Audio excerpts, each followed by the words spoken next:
All right, let's give them a warm round of applause. They're going to take a family photo before we begin.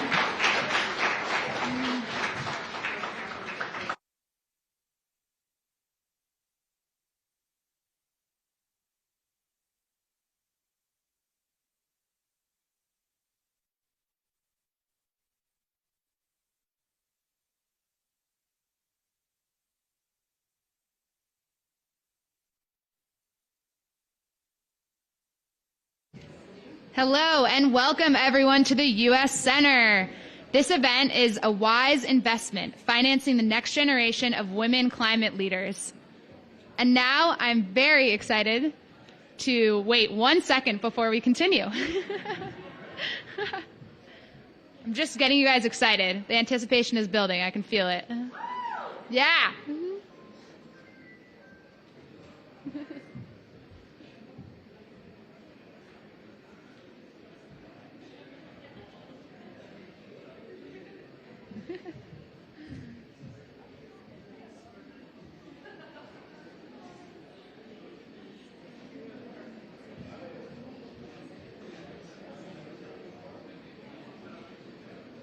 Okay, and now we're really starting.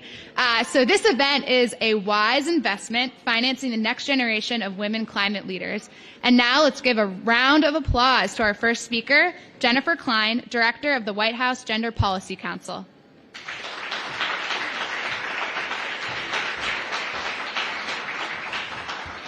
Good afternoon. It's an honor to be here with you today, and to our terrific panelists joining us here today, Eamon, Laura, Haisa, and Haley, I want to thank you for your leadership and for sharing your time and expertise with us. And to my friend Ambassador Gupta, thank you for your partnership on everything, including this. We come here today from different sectors and nations, but we share a common goal: building a climate-resilient world. And to do that, we need to increase women's participation and leadership in the effort to combat climate change.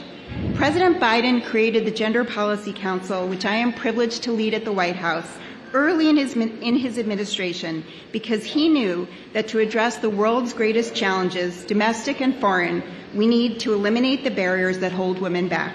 Tackling the climate crisis is no exception. That's why our first ever national strategy on gender equity and equality identifies the promotion of gender equality in our efforts to mitigate and respond to climate change as a top strategic priority. And that's why here at COP28, the United States is elevating this critical issue. As many of you know, climate change presents unique threats and challenges to women and girls. There are particular health consequences, for example, of extreme heat and air pollution for women. There are also economic consequences. Climate-related disasters can be devastating for women because they are less likely to have emergency savings than men. And climate-induced migration and resource competition may increase the risk of gender-based violence. However, while the evidence shows that climate change disproportionately impacts women and girls, it also shows that they are a critical part of the solution, including by helping to build sustainable economies. Women's participation in the green and blue industries that will be so critical to economic growth and the health and future of our planet, from energy fields like solar and wind to ocean conservation to recycling and waste management, will fuel progress. However, women remain dramatically underrepresented in these industries. In 2021, women held approximately 29% of the 88 million jobs in the green economy. Globally, women have only 32% of jobs across the renewable energy sector and only 21% of wind energy jobs. This is true in the United States as well. In 2022, a disproportionate portion of the U.S. energy workforce, 73%, was male. This gender gap is especially apparent in access to climate finance. Of the more than $600 billion in climate investments in 2019 and 2020, less than 2% of that was invested with a focus on gender equality.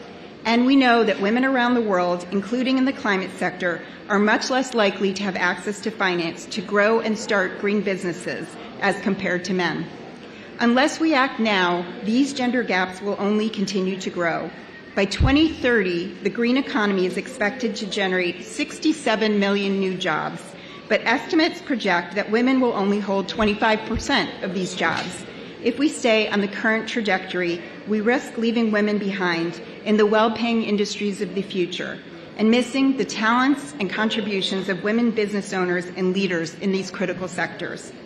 To meet the challenge of the climate crisis and to promote economic growth, we need women's full participation through better access to jobs, training, finance, and leadership opportunities across green and blue industries. A few weeks ago, I joined Vice President Harris at the Asia-Pacific Economic Cooperation Forum to announce the launch of the Women in the Sustainable Economy Initiative, also known as WISE, which is a public-private partnership between governments, private sector, philanthropy, multilateral organizations, and civil society to help close the gender gap in green and blue industries. Today, I'm proud to announce a new series of commitments to this critical initiative by the United States and other partners, totaling $1.4 billion in commitments.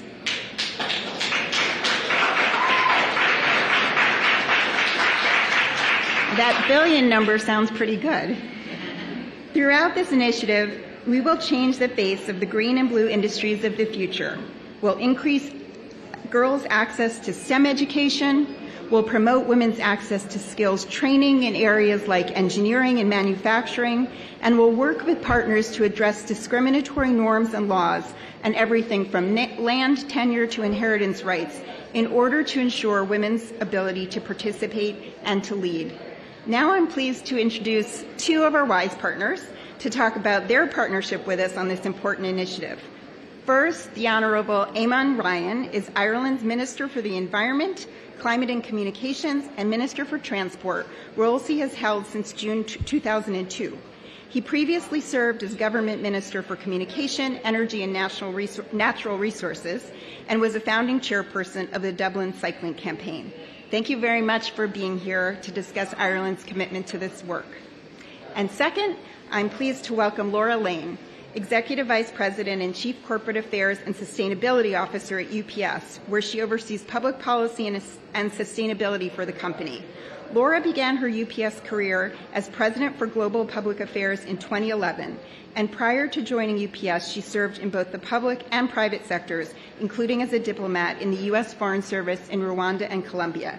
And today, UPS is announcing some new commitments to the Women in the Sustainable Economy Initiative, which we'll hear more about in a minute. Eamon and Laura, could you please come join me on stage?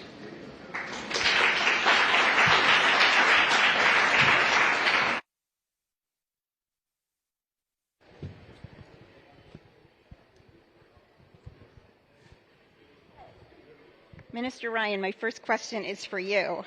Just tell us more about the commitment that Ireland is making under the WISE initiative, including through adaptation and mitigation efforts.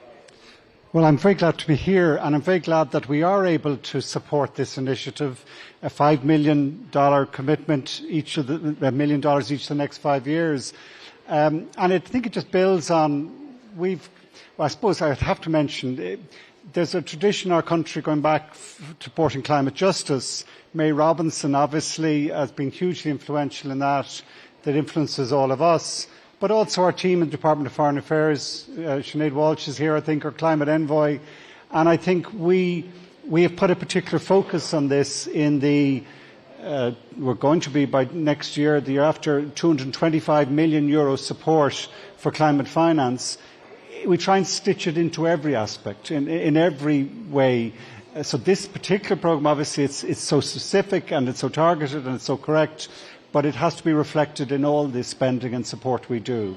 And that comes, I suppose, an understanding of climate finance and development and how we help, that it really has to start in the local community. You have to. It's not just top-down, big government dispensing money in a helicopter way. It has to empower and involve local communities, and particularly have gender justice in it as part of a climate justice framework. Thank you very much. I think your point about the importance of local communities is incredibly important. Laura, I'm going to turn to you next. We're delighted, obviously, that UPS is partnering with us on WISE, and I just wanted to also ask you to talk about your commitment, in particular to the Climate Gender Equity Fund. Well, I have to say, our company is thrilled to be part of this. You all know us as United Parcel Service, but we're actually United Problem Solvers, and we think of ways to solve the problems that exist in the world. And for too long, too many women have been on the sidelines of global trade and economic opportunity. They've been affected by conflict, by natural disasters. There are too many times they are the victims of what's happening. And at UPS, we want to be part of the solution, so that we're empowering women to be able to not only support themselves, their families, but help the communities that they live in thrive. And it's really awesome that we're here, by the way, at the previous site of the World Expo, because there was this amazing pavilion. It was the Women's Pavilion, and it had the most beautiful words written on the side of it.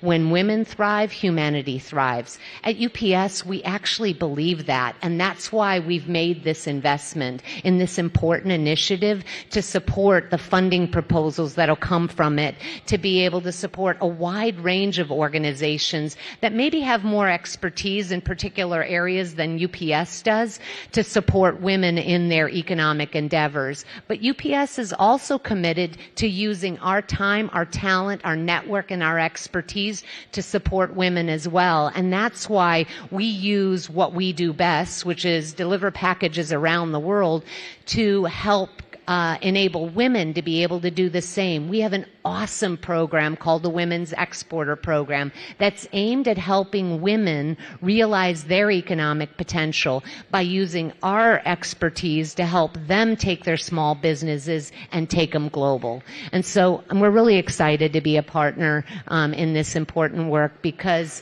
it's not just good, to do this for the world, but it's really good for business too. 50% of the world's population is women. We want to get them in the trading game, involved in the economy, and helping to identify the solutions that we need to address the world's problems.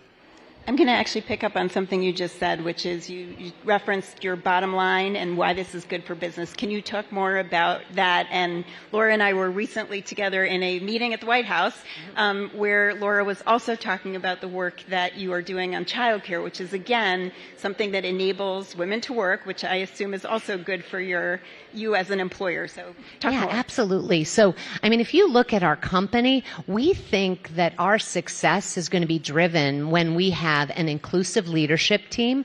By the way, we happen to have one of the few women CEOs running our company, of a Fortune 500 company, who said, I want an inclusive leadership team as well at the board level. So we actually have 33% of our board that is women, 33% that comes from diverse communities. And then on our leadership team, I'm actually one of the women that's now running the company with Carol. And it's super exciting, because when you bring women into the leadership discussions, you start having different discussions about the trajectory of the business. And that's why some of the important discussions that we've been having about how do we get more women into the logistics and trucking industry?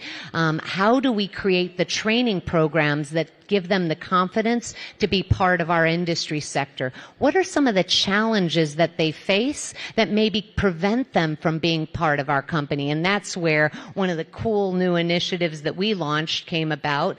We now provide emergency daycare for women and awesome men who have children that need that emergency daycare to be able to be part of our company whenever their daycare falls through. It's those little elements that we're introducing into how we run our business, and thinking about what other SMBs and customers we want to be supporting, not just focusing on some of the male-run businesses, but the women-run businesses, and making them a part of our profitability and success, because when they're a part of our organization, we recognize as they succeed, we'll succeed with them.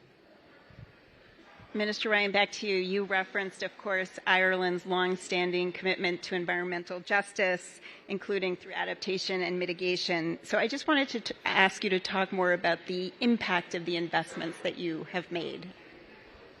I think the impact, I give up maybe some examples I mentioned there about examples of other initiatives. The Climate Kick, I think, is one where we're climate knowledge and innovation community, where it's supporting entrepreneurs, female entrepreneurs, Working with even down to a very local scale. In Ethiopia, we've programs where working with women and girls at a really micro level in nutrition, income from irrigation, really local, small-scale investments. And in Central Africa, working again on this issue about entrepreneurship, getting women into business in Africa as an example. That's when you get down to the really close details. It was interesting. Yesterday I was involved in the Just Transition, the roundtable, ministerial roundtable, and I was just thinking about it. Someone asked, "How do you define a just transition?" It's such a big kind of concept, but what does it actually mean? And you do need to take it. I mean, we need just transition here globally, in particularly the developing countries, which are excluded from investment at the moment, which our levels of malnutrition are on the rise, our lack of access to energy for cooking and for electricity. There's that global just transition requirement. We need to shift and change. Then you get down to national level, in our own country and other countries, making sure there's not sectors left out. But also, I think gender is a central part of the just transition. And I think that's, as well as the funding and as well as the sectoral approach, I do think the politics of this, the inserting gender as a key element in the just transition, in framing it in a whole different set of layers, is really important. And important what comes out of this COP is that language and that priority in a just transition, in the defining of it and delivery of it. And I think we do both. I think we can work at that global level, getting the text here to kind of match what we're doing right back down to that small Ethiopian farm, where you're lifting people out of poverty by particularly empowering women, and particularly women in economic development at a local level. Thank you so much for drawing the connection between this, what we're all experiencing this week, and in particular the text that's going to come out and the work on the ground. I really appreciate that comment. Laura, I'm going to ask you to sort of make the same kind of connections. You and UPS have invested in the Climate Gender Equity Fund. So talk more about why climate finance for UPS. For us, we see the intersection between a lot of the natural disasters and us responding as a company. UPS is one of the 4 companies that's part of the UN Logistics Emergency Response Team that responds in the case of conflict or natural disaster to provide help and hope to those that are affected by those disasters. So hurricanes hit, cyclones hit, flooding happens. We are the company that often partners with all the NGOs on the ground to provide immediate relief. And what we see in many of those situations, in addition to the conflict situations, it's a lot of women and children that are crossing borders, fleeing, the challenges. And we recognize that they're often the hardest hit. And in seeing that from the humanitarian response side, we said to ourselves, what can we be doing to be able to address some of the reasons that those women and children are fleeing those situations, but also helping them to become more resilient and empowering them to be able to come out of those situations stronger and better able to provide for themselves and be able to provide for their communities. And so that's a big reason that we are investing in this space, because we see the intersectionality and we want to be part of leveraging our network and our expertise and resources to help with that economic empowerment side. We don't want to just hand them a blanket and, high protein food biscuits or a tent for temporary shelter. We want to help them get out of the situation, stand on their 2 feet, and bring their, their families and their communities back again stronger than before. Thank you. And I'm going to ask you to do the opposite, which is zoom out a little bit. You've talked so much about the connection between gender and climate and how important that is to climate justice. Talk a little bit more broadly about the Irish government's, about why you invested in WISE, but also why you invest in gender equality more generally. Because I think it's the way forward. I think it's the way that better decision making. It's a way towards. I can bring it back home where I have much more detailed knowledge. We have, as a government minister, we have a rule: if we're appointing boards, you need 40% you can't have less than 40% of any one gender on a board, because you get better boards. We've introduced in the Parliament a gender, in our elections, a gender quota. Parties in getting its candidates for election have to have a similar quota of candidates from each gender. And why do we do that? Well, I remember I was shocked. The first time I went into the Irish Parliament, like we're no paragon of virtue. I'd been used, the previous time I'd been in a room which was like it was in college, which is kind of 50-50. And I remember going into the Parliament and it was about 15%, 20% women. And I remember looking around thinking, this is weird.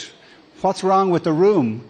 And what's wrong with the room is that you don't get, just as you were saying, you get slightly different conversations, slightly different thinking. Diversity, nature teaches us a lot. Diversity is good. And diversity in power and in decision making. And that has to apply everywhere. One of the things of this COP I have a real strong sense is every place matters, every person matters. And sometimes we think about, the big pictures, all huge big issues. We need to bring it back home and speaking about everyone's home. And in that reason, it's projects like WISE which gets down to the local level, delivering that sort of perspective and that sense of justice, and not just justice, but better outcomes. It actually gives you the resilience that we've just heard about when you involve people and and empower people, all people. And that doesn't happen at the moment. It doesn't happen in Africa. They're being left behind because of the lack of investment and financing capability. But it doesn't happen on a gender basis. It's the women who are being hit most by climate change impacts. So it's for those reasons. Thank you very much. We're going to have to end with that, but can't think of a better place to end. And we're going to turn to the next generation who are going to solve all of these problems. So thank you both for sharing your time, your insight, and for all you've done.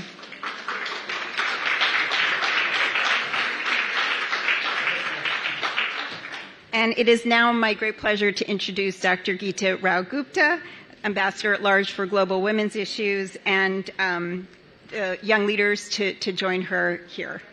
Thank you so much.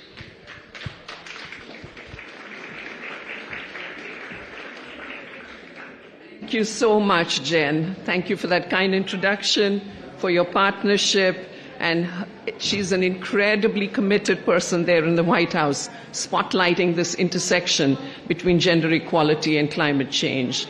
So good morning to all of you. Happy Gender Day. Can we say it all together? Happy Gender Day. This was a success to get a Gender Day at the COP. So as we gather here today at COP28, there is no shortage of difficult discussions and sobering statistics, as is fitting. We're all here because we refuse to turn a blind eye to climate change and the existential crisis of our time. And we're willing to hold these difficult conversations in service of our vitally important goal, limiting global temperature increase to 1.5 degrees Celsius and reaching net zero greenhouse gas emissions by 2015. I have to share with you that as Ambassador at Large for Global Women's Issues, this is my first COP. And I'm excited to be here today to discuss a key piece of the climate change puzzle, the gender-climate nexus. I'm here to reaffirm the US government's commitment to addressing the disproportionate impact of the effects of climate change on women and girls, while simultaneously empowering women and girls as leaders in combating the climate crisis. And while this topic is no less difficult than the other climate-related matters being addressed here at COP28, I do want to begin with a bit of cautious optimism. Not too long ago, gender was not a part of the climate conversation at all. My presence at this gathering would have caused some confusion to most, and there certainly would not have been a day dedicated to discussing the intersection of gender equality and climate change. So in that sense, we have come a long way. But we still have a lot of hard work ahead of us to bring the full spectrum of women and girls' voices into the climate conversation. Despite their frequent exclusion from formal processes, we know that women are often leaders of community and grassroots efforts to combat climate change and environmental degradation, and we must include their input in the development of climate policies at all levels to ensure informed discussions and sustainable solutions. That said, there is no denying the fact that the very existence of today's event at this Global Climate Summit and your presence here today speaks to the progress we have made in bringing this critical topic to the forefront. This event was organized by my own in-house team of State Department experts on gender climate work. I want to give them a shout out. My senior policy advisor, Dr. Aubrey Paris, and the Bureau of Oceans and International Environmental and Scientific Affairs gender leads, Jen Grossman Fernandez and Leah Newman. Thank you so much for all your work. I want to express my appreciation for your hard work and dedication to bringing this event to fruition, and also take a moment to recognize how beneficial and how exciting it is that we have such powerhouses leading this critical work at the U.S. Department of State. What's more, as we turn our discussion towards progress we have made in addressing the gender-climate nexus, I'm pleased to share with you some tangible accomplishments. This past August, we released the first ever U.S. strategy to respond to the effects of climate change on women, which reflects the U.S. government's two-pronged approach to policy, diplomacy, outreach, and programming efforts. First, addressing the disproportionate impacts of the effects of climate change on women and girls, and second, empowering women and girls as leaders in addressing climate change. The strategy acknowledges that natural resource scarcity and other impacts of climate change are leading to women's and girls' increased risk of encountering gender-based violence, conflict and insecurity, and losing educational and livelihood opportunities. The strategy also recognizes that women are more likely to be responsible for obtaining increasingly scarce natural resources for their families, or to have livelihoods dependent on those natural resources. And thus, that women can and should play a central role in developing effective solutions to climate adaptation and mitigation challenges in all sectors and in all levels. I'm proud to share that our final strategy reflects the input of 14 federal agencies and White House directorates, and was informed by consultations with a large range of women-led and women-supporting organizations domestically and internationally. Here at COP28, the U.S. government is proud to put this strategy to action by announcing a robust set of deliverables that integrate climate-related challenges and opportunities into other recent U.S. gender strategies, including the 2023 U.S. Strategy and National Action Plan on Women, Peace and Security, and the first ever U.S. Strategy on Global Women's Economic Security.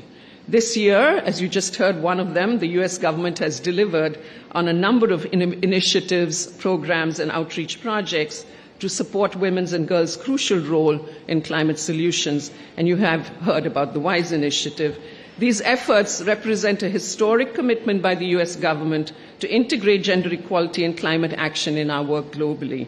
To encourage you to view the complete list of gender climate deliverables by the State Department and interagency, there's the QR code on the screen. You can use that to get the full list. I have one more exciting announcement to share with you before we transition to our fireside chat. My office, the Secretary of State's Office of Global Women's Issues, is thrilled to officially launch here a new project called Global Girls Creating Change, which we refer to fondly as G2C2. What does it sound like to you? Star Wars? Which aims to foster and elevate a diverse movement of girl-centered climate action to lead, shape, and inform equitable, inclusive climate policies and actions. This $3 million investment, managed by my team, is being implemented by a consortium comprised of HEVOs as the lead, with partners Restless Development and Humanis, some of them are here in the audience today. The project will support a global network to engage girls in policy and decision-making at local, regional, and global levels, and will begin first in Brazil, Indonesia, Nepal, and Uganda, and then add 25 additional countries. Project activities will also support girls in countries facing significant risk and or impact of environmental disasters with tailored training and skills building, as well as access to mentorship and financial and in-kind resources critical to unlock their potential through climate action and innovations in their communities. So with that, talking of young women climate leaders, I now have the pleasure of inviting to the stage for a conversation Haiza França.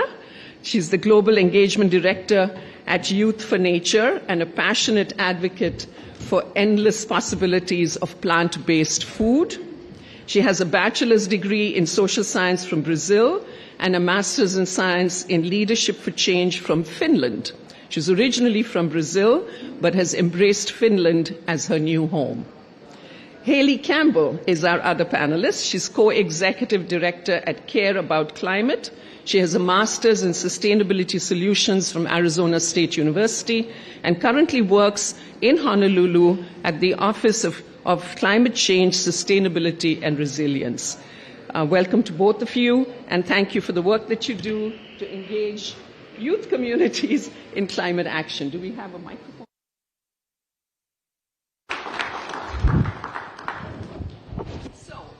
Let's begin this conversation by asking both of you one question. You know that in facilitating climate action, the first task is really to identify the gaps and the challenges that exist. So I'm curious to know, what are the gaps that are being currently filled by girls and young women for climate action? You can go first, Haiza. Hi, everyone. Good morning. Welcome to this panel. It's just the first week, hanging there, drink water, rest a bit. It's important. We need you rested to do this work. So I would like to answer to your question by asking a question to our audience. Where are the women and girls in your lives and what they are doing? And I bet in every family you have a woman taking care of someone who is sick in the family, taking care of children, doing a lot of the care work. I bet that you have teachers or women working with education. I bet that you have women interested in gardening and all of these things. I have my grandma. She was a great gardener. And all of these women, they are doing essentially climate and regenerative work that is many times unpaid completely because care work in our society is completely invisible, or it's very low paid, like jobs in education or jobs in environmental NGOs such as ours. So this is what we are already doing, and all of this is climate and this nature work. And also at Youth for Nature, the global organization that I'm representing right now, we have a global community of people all around the world. And one example can also come from a visit that we did in a refugee camp in Syria.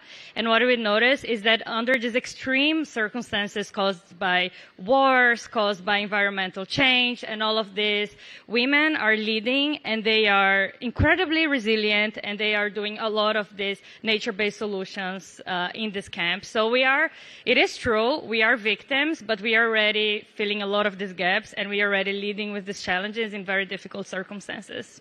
Thank you. Thank you for that. Haley, how about you?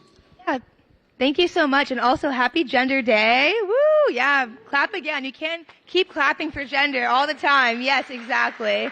And that's why I'm wearing purple today, and I see a lot of people in the audience also supporting this. So really excited to be here, and thank you so much for having me. And in thinking about my answer to this question, I immediately thought of the women and girls in my life as well. And one of them in particular is my mom. She is my rock. She is the person I think about when I talk about climate change. And it's important because growing up, that's not something that we talked about in our home and in my community. And as I began to learn more about it, she began to ask more questions. And now she's actually a champion for climate change in our own community, empowering other women to understand climate change, why it's important to install solar panels on their home, for instance. She's sending me Facebook posts, which are things that I never thought that I would see from my mom. And so they're filling these amazing gaps institutionally and in these spaces as lead negotiators, as ambassadors, as people that I really look up to.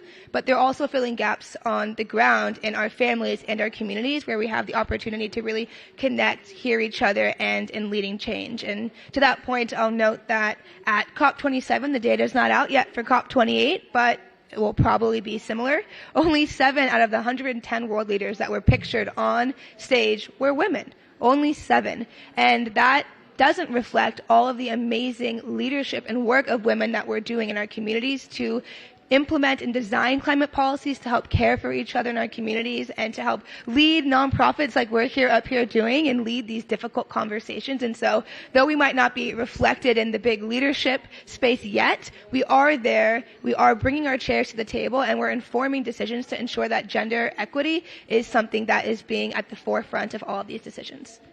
Thank you for that. I love the way that you took these global discussions and these big meetings down to the personal level and related how both of you did this, of how these complex issues of climate change actually are our everyday work in some senses. So thank you for that. Aiza, I'm curious to know about the tools that Youth for Nature provides to young people to galvanize them to participate in sort of climate action. What kinds of tools do you have and how do they work? So we structure, hi, yes, it's working. So we structure our work around 3 pillars of action. So we have knowledge sharing, capacity building, and then storytelling. So what we are basically looking into doing is providing the resources and the opportunities so young people can actually be part of this climate and nature movement. And the way that this looks like in practice, we, for example, offer microgrants for groups working with regeneration and restoration on the ground in Kenya and capacity building sessions. We have this amazing delegation of young people that come here. We have loads of trainings. We do this paid because a lot of youth, they come here self-funded. So for us, it's very important that they don't have to pay to work for climate and nature goals. So this is also something that we do at Youth for Nature, and we also offer platforms for curating and creating their stories so they can share with their own voices.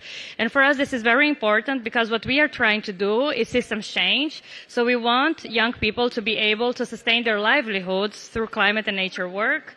So when we are talking about representation of women, we understand that a just transition needs that we have different types of ways of having jobs, of having sustaining our livelihoods and all of that. So we don't want women as in boards and as CEOs that are just going to take decisions that are going to be harmful for the environment. We don't want women in positions of power replicating the bad decisions that many men are doing. We don't want women bombing other women. So for us, it's very important that when we are talking about livelihoods for women, when we are talking about gender equality, that we are also talking about the big picture, the just transition picture, the systems level change that we all need so that we can be meaningfully recognized, we can be meaningfully paid for this groundwork that we are doing as well. So not only for when we are at the boards, and which is important as well, but that we are also understand as holding this power and this decision-making power from the bottom up as well. Yeah, I think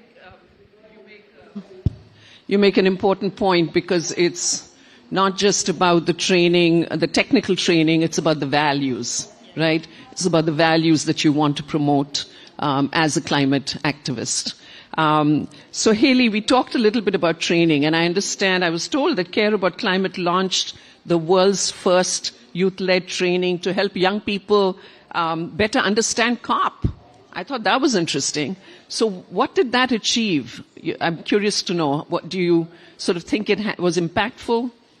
Yeah, definitely. Thank you so much. And I am really honored to be able to share that is one of the world's first youth climate, by youth for youth climate trainings. And it also focuses on intergenerational and gender equity as key pillars of achieving all of the goals that we want to achieve in the climate space, as we heard earlier. And what's really interesting and why we created it was because we realized that our seats at the table, when we bring our chairs, when we're activated to come to these spaces, our voices aren't being heard if we don't have the capacity and the knowledge to actually transform those experiences into policy and into actions that will be heard by a majority of the men who end up making these decisions. And so we need to empower and train ourselves and support each other from that grassroots up too, as you were mentioning, as well. And so that's why we created this training after talking to a lot of young people and mostly women and girls. If you'll notice, and I think it's interesting, a lot of the people who tend to be in these advocacy spaces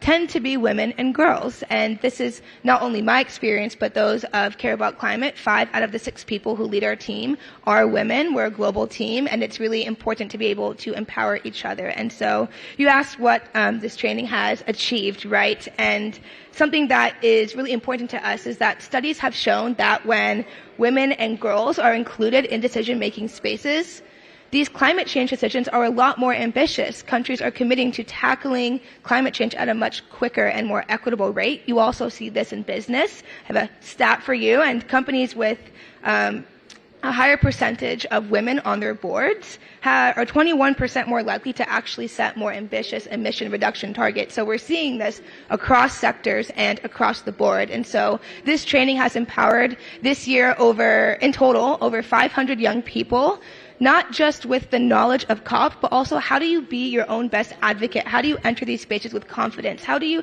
talk to policymakers and ambassadors and leaders with the confidence knowing that you're going to say something that will be heard in a meaningful way? And so as an example of what policies were changed, one of the focus areas of people that have taken this training, and my own personal focus, a little selfishly, is on action for climate empowerment. And last year, because of all the training and work and peer support really that we were able to do, we actually got young people included as key stakeholders in climate decision making and implementation as part of an officially agreed upon text. And this is really critical because now we have this internationally agreed text that we all take back home to our communities and say, hey, you agreed to include us, and here is how we want to be included. And it's really, really important to be able to see that advocacy turning into action. And so it's amazing. We've now translated the course into Arabic, English.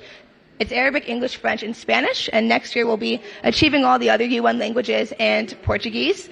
And we're really excited to be able to share that with more communities and women and girls especially around the world to see what additional change we can make, especially because the Gender Action Plan is coming to an end soon. And this is a critical time for us to raise our voices to have more ambitious gender outcomes in the future as well.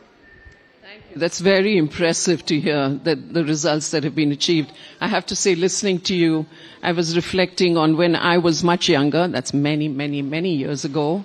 But and being new to the United States as an immigrant and attending one of my first big meetings, and I remember how intimidating that was, and how little confidence I had, how little training I had on how to interject my views. And when I tried, and I'm sure many women in this room have experienced this, somebody said, there was the silence after I made my comment, and then there was somebody said, that's interesting.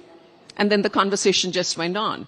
And 10 minutes later, somebody else made the same point, and they all talked about it, right? So for me, it was training, yes, experience, but mentorship. You know, I had somebody who came up to me after, a senior woman who said, this is how you have to then come back in and say, that's the point I just made. And I remember it helping me a lot. So I know just representation without the ability to have that representation and participation be meaningful is of really no use at all. So we don't just want to be a check the box token presence. We want to be able to actively participate and express our views. So here now, we are at COP28, and there's so many events and so many discussions and a lot of recommendations that we're hearing. So I'm curious to hear from both of you, how do we all work together better to implement to make sure that those recommendations are translated into action? And by we, I mean governments, civil society, individuals, private sector, all of us together. I can tell 2 ways that I can think of now on top of my head. So the first way is by supporting this type of work that we are doing, that our organizations are doing, because we are doing exactly this. We are preparing people like us so we can be part meaningfully of these discussions. And we cannot be here without a lot of partners and a lot of organizations supporting this work. So this is very important so our voices can be part of this conversation. But I also think that we need a little bit of a cultural shift in how these conversations they happen in spaces like this. So very often in panels, we come as the kind of the diverse people, the youth, and all of this, and we have the high-level speakers first, and then we listen to them, but then they don't listen to us. And I think this is a power shift that happens very often because they are busy, and I understand, but we are also busy. I've been running around this venue all around, and I'm also doing as important work as they are doing. So I think for us to be able to meaningfully have these conversations together, we need to acknowledge and have these conversations at the same time. So we need to hear each other. And I think this is a very important part of it. And of course, we need to be supported to do this work because it doesn't fall. Sometimes I feel that we come here and everyone is just like, great, you're here, you're the youth, come to our panel. But there are no questions asked on all the process and everything we had to do so we could be here and we could take part of these conversations. And we need support to make that happen. Thank you for that. Very, very good points. How about you, Hilly? I echo everything that was just mentioned, and I should note that this training we created was created entirely by volunteers of a nonprofit. We are not doing this work paid. We are training and uplifting and advocating, even here, with all the efforts that we did to fundraise money to bring people with us for free more often than not. And so when I think about the gaps, one of the critical gaps, it's also Finance Day, coincidentally, that gender and finance are on the same day. And it's really important for us to be thinking about how these both have intersecting gaps. We need to fund and finance more participation and capacity building opportunities. Education, as we know, is one of the most underfunded things on this planet, and we are all here today because we received some type of climate education, awareness raising, or training. And there are millions of people that do not have access to this as well, and this is the bedrock of how we create change in our communities, by empowering people to understand the gaps and the critical areas to address, as we started this panel with, but also to understand what solutions we're bringing to the table and how they intersect in these policy discussions. And so critically, I do believe closing these gaps are intersected and that finance is really critical. And in addition to this, I will note that when countries come to these discussions, they are the ones that ultimately have the final say on what happens at COP. They are making the decision on, for me as a young person, well, I have to clean up their additional mess. Will I have to continue to worry as someone who lives in Honolulu that my neighbor's house is going to fall into the ocean every day? Or will I be confidently working with my communities on our adaptation priorities, but also not living in fear every day, wondering what might happen next, because we've committed to things like an equitable fossil fuel phase out that a lot of young people are advocating for here at this very conference. And so when it comes to working better together, it's not just about showing up here and having a meeting with young people one time. It's about taking that back into our communities, having not just consultations, but collaborative building of our decisions and our policies that our countries are wanting to promote in these spaces, because any policy that excludes grassroots organizers, leaders, community leaders, is a policy that's going to exclude our perspectives and therefore not deliver on meeting our needs that we need to have a safeguarded and healthy future. And so we need that throughout, not just one time and not just with a consultation that says, okay, check the box. We've heard youth. We talked to 2 young people. We did it. We don't want that. Or 2 women and girls, right? We do not want that. We need inclusive, comprehensive inclusion in the design of our policies and in the implementation of our policies. Thank you so much. Those were such powerful and true statements. I have to say that the financing piece, it is true. We have Gender Day and Financing Day on the same day, which is kind of good. So push forward in all of the conversations you have, all of you, in events that you're attending, that you know, especially work around gender equality doesn't get the money that it's supposed to get. The money for this work has actually depleted over time. During the 90s, when just before the Beijing conference happened, the fourth World Conference on Women's Issues, there was so much money for gender equality all of a sudden because everybody was gearing up to Beijing. But since then, a lot of NGOs have closed their doors. And so, you know, especially youth-led organizations, they need the financing to be able to do the work that we lean on them to do. So I'm glad you called that out. That's really important. I will say that given the shortage of sort of funds to do the work that you do, but also the pushback now. There's a huge pushback against gender equality, against women's rights. It's exhausting. And I often say to activists, it's time to take care of yourself and do the work that you really enjoy. And so my last question to you is, what do you really enjoy in the work that you do? How about you, Isa, first? I love this question because joyful activism is my one of the most important goals for me. Joyful activism. Joyful activism, I love it. yes, that we find joy and happiness with this work that we are doing because we are here to live and not only survive. So we are humans and we want to live and be happy. So the part that I like the most about my work is human connections. So I'm a total social butterfly. I love people. I love being around humans. So in this type of environment, I thrive a lot. So connecting to people, connecting to all of you, come after me, let's have conversations, and just realizing that we are doing these things together, that we don't have to carry the weight of the climate crisis by ourselves. It's honestly the best part of my job. Thank you. How about you, Hilly?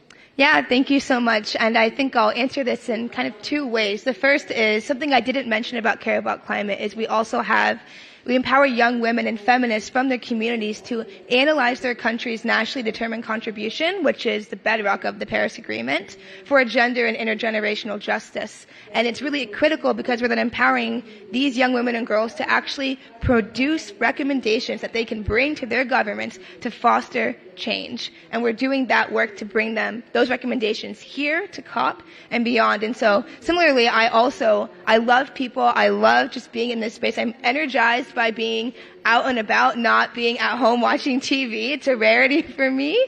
And I love, especially at Care About Climate, the community we're able to make that allows me as somebody from the United States to be able to learn through the experiences of my peers who are on frontline communities that I'm not experiencing right now, and being able to build these international bridges to one another actually helps us create a sense of solidarity that is driving our work.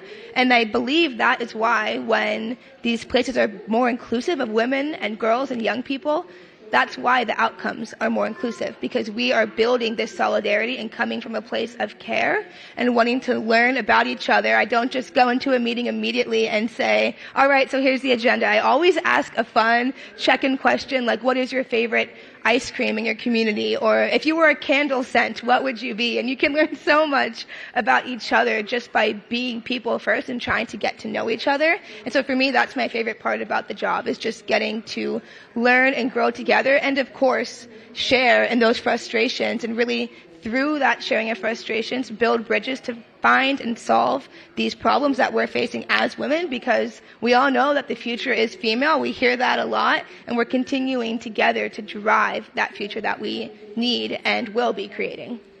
Thank you so much for that. Give them a big round of applause. I have to say it was inspiring to hear from both of you. Thank you very much for the work that you do. Take care of yourselves, because we need you at the forefront, continuing to fight this good fight. Can we hear what you enjoy? What do I enjoy about my work?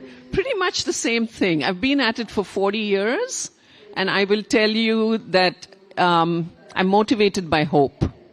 We get often very down by all the challenges we face, but that's why I like to meet people like you, because it gives me hope that we have a possibility to create a new future, to have a world that is more equitable, that is less discriminatory, that is more inclusive, where women and girls can enjoy some of the same benefits as men and boys have for many, many decades, and that nobody is excluded from the conversations we have in our respective societies. That's what I hold. That hope keeps me going. Thank you for asking me the question. And thank you to all of you for joining us today. I hope you'll take the messages you heard here. Solidarity was one big one.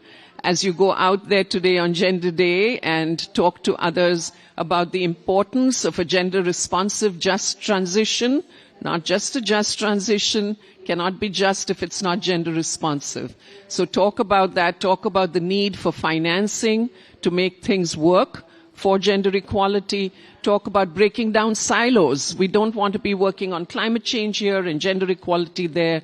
And most importantly, talk about the importance of the meaningful participation and engagement of young leaders. So thank you very, very much for participating today. Thank you.